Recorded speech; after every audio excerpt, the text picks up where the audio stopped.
station. This is Houston. Are you ready for the event?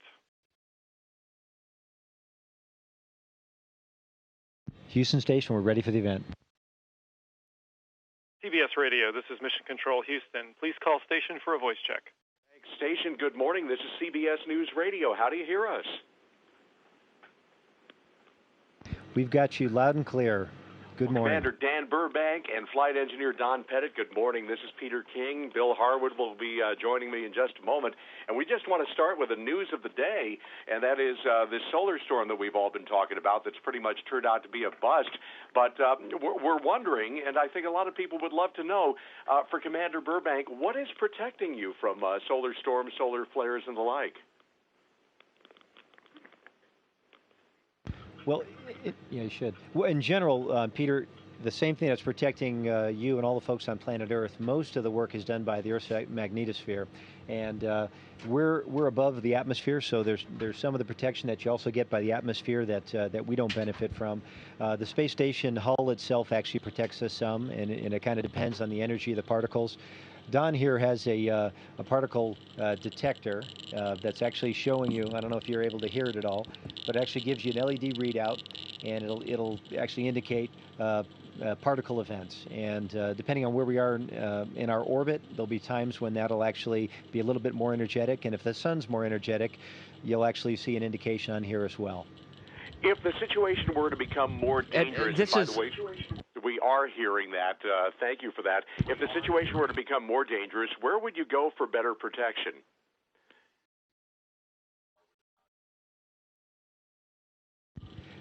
There's actually a place in the back part of the space station in the service module that's probably the best shielded place we have on space station from a radiation standpoint.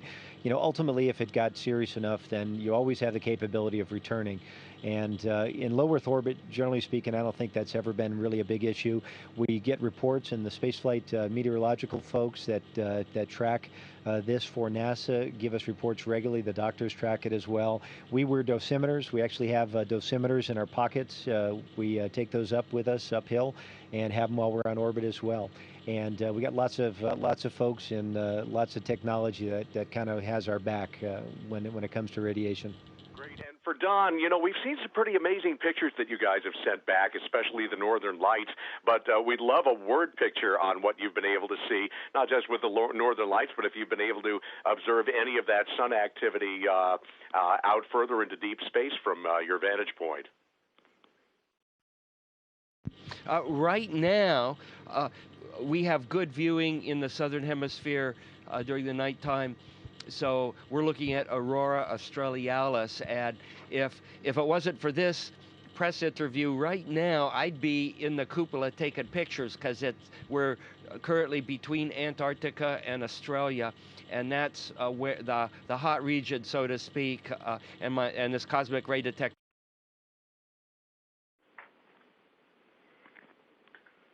Time.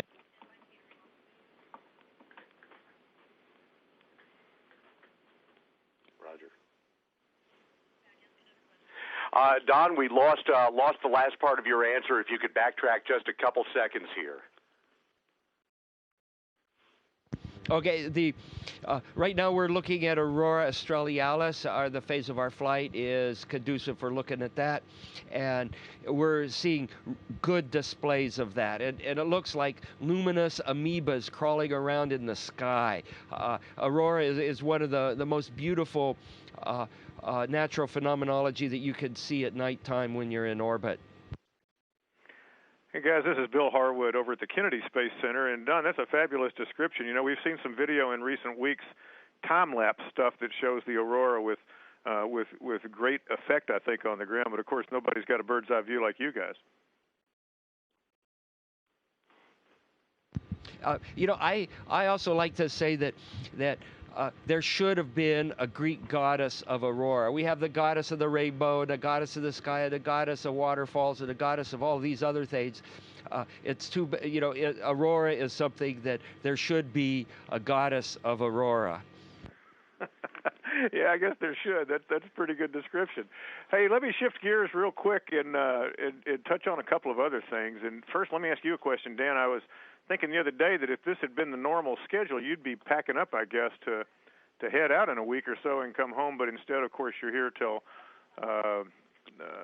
the end of April.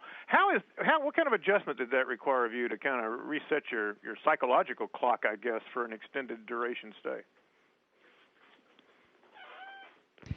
Actually, Bill, I think everybody on board was very happy to have a little bit more time here. We actually lost some time on our expedition, Anton, Anatoly, and I, because of a delay in our launch, and we were actually kind of happy to get the time back on the other end. Now, it's unfortunate, and certainly it's a difficult thing to work through from an engineering standpoint to have to accelerate the processing for the other Soyuz vehicles.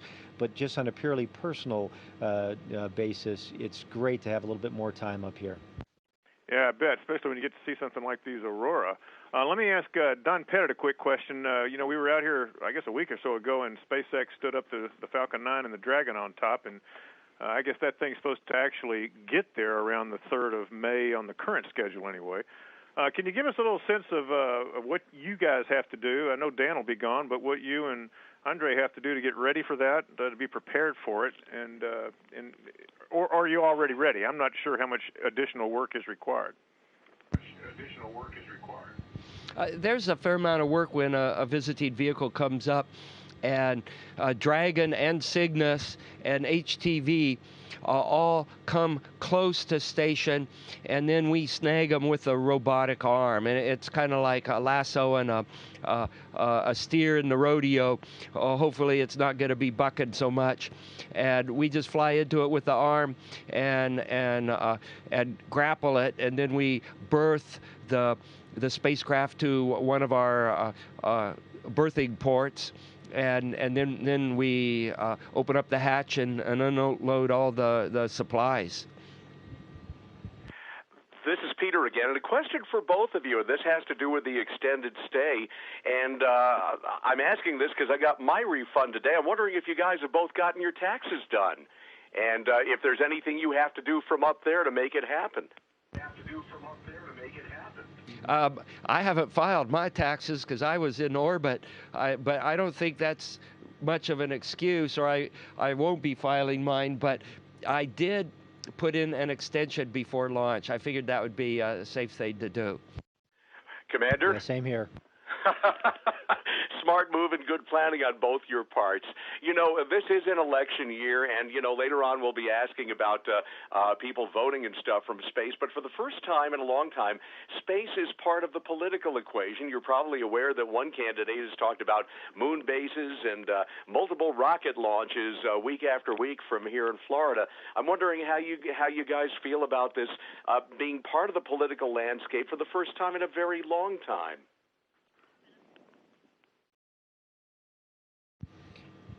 Well, I think, and I've said this before, but I think if you're talking to astronauts or anybody in the space business, including all the folks that make it possible that work with us on the ground, you could never go fast enough or far enough for us.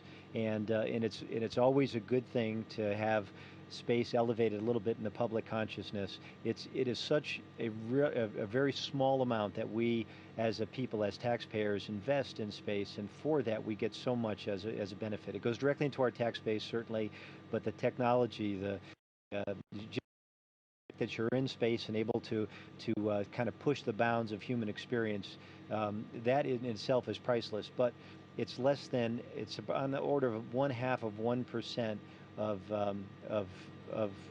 the wherewithal, the federal budget of the United States that we spend in space, and for that you get an awful lot. And I for one would love to see us do more. Now, with that said, we've got an awful lot of things that command our attention, and there's a lot of issues we need to work on the ground as well. But there's an awful lot of good we can do up here, and it benefits us on the ground. Great. And I get one more question here, so I'm going to throw this over to Don Pettit, because you've got a new video that's been up online using the Angry Birds to teach physics. Tell us a little bit about why it's important to use something that's that well known to reach out to young people here. When you look at everyday life on Earth, whether it's entertainment or whether it's driving your car to work or whether you're just running the vacuum cleaner to clean your house, all of these endeavors utilize technology, and some of the technology we take for granted, and it's not necessarily simple technology. It may be basic technology, but it can get, the details can get rather involved. And I thought the Angry Birds was an interesting way to capture young people's minds and let them know that there's more to a video game than just shooting things and watching them splat on a wall.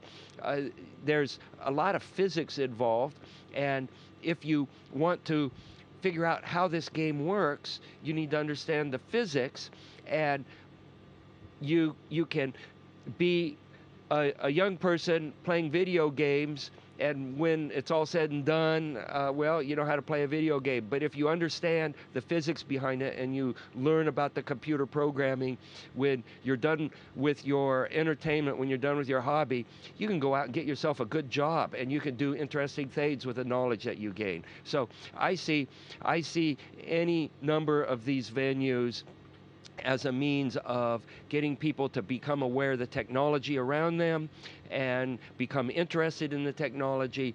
It helps you be better citizens and ultimately allows you to go out and do very interesting things with your life. Well, great. Don Pettit and Commander Dan Burbank, we thank you both for your time. Have a great rest of your flight. Stay safe, and we'll look forward to seeing you back down here on Earth in a few weeks.